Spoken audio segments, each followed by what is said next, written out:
नमस्कार, मी पंजाब डक. मी जात आहे मुरमाड, तालुका पैठण, जिल्हा संभाजीनगर. या ठिकाणी एक शेतकरी मेळावा आहे. त्या शेतकरी मेळाव्यासाठी जात असताना तर या ठिकाणून जालना जिल्ह्यात असल्यामुळं खास करून शेतकऱ्याला अंदाज देणार आहे.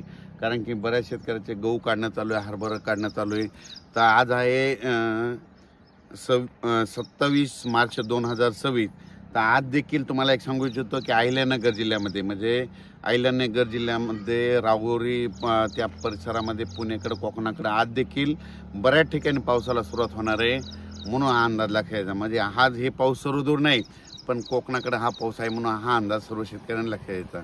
पण राज्यातल्या सर्व शेतकऱ्याला सांगू इच्छितो की ज्यांचा कोणाचा गहू असेल, हरभरा असेल, कांदा असेल, तर तुम्ही काय करा, 29 तारखेपर्यंत तुम्ही काढून झाकून घ्या. कारण की 29 तारखेला राज्यात पावसाला सुरुवात होणार आहे. मग 29 तारखेला सुरुवात कुठं होणार आहे, तर नंदुरबार जिल्हा, धुळे जिल्हा, मालेगाव, त्या नाशिक त्या परिसरामध्ये, दोंडाईचा त्या पट्ट्यामध्ये पावसाला सुरुवात होणार आहे. म्हणून हा अंदाज सर्व शेतकऱ्यांनी.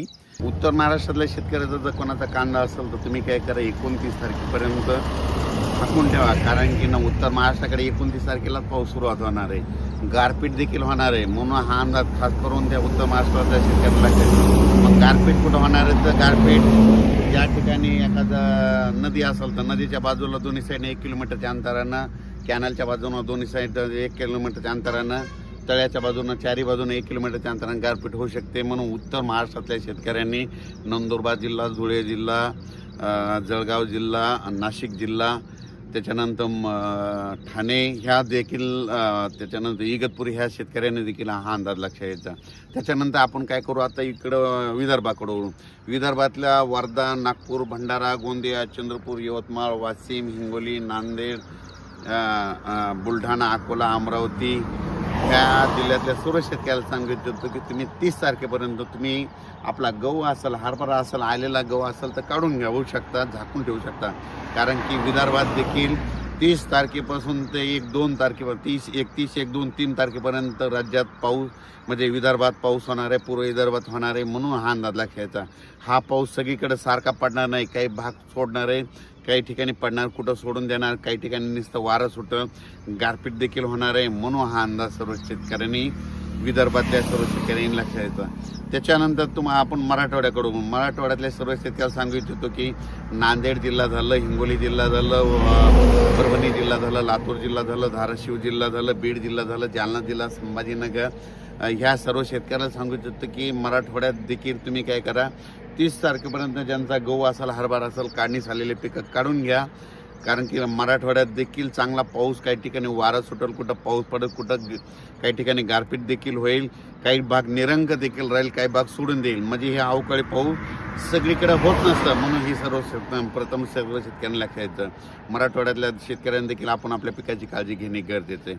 त्याच्यानंतर राज्यात तुम्हाला सांगायचं झालं तर कोकणपट्टीतल्या आंबा उत्पादक शेतकऱ्यांना सांगू इच्छितो की कोकणात देखील, म्हणजे कोकणपट्टी म्हणजे साताऱ्यापासून तर डायरेक्ट इगतपुरीपर्यंत ह्या कोकणपट्टीमध्ये देखील चांगला पाऊस होणार आहे. काही काही ठिकाणी खूप गारपीट होणार आहे. काही ठिकाणी म्हणजे जिथं जास्त डोंगर भागात तिथं जास्त गारपीट होणार आहे. म्हणून हे कोकणपट्टीतल्या लोकांनी अंदाज लक्षात यायचा. पुण्याच्या शेतकऱ्यांनी अंदाज लक्षात घ्यायचा. दोन, पुणे, त्या बारामती, त्याच्यानंतर अहिल्यानगर, संगमनेर ह्या पट्ट्यातल्या देखील कांदा उत्पादक शेतकऱ्यांनी आपण आपल्या कांद्याची काळजी घ्यावी. कारण की चांगला पाऊस बरसणार आहे.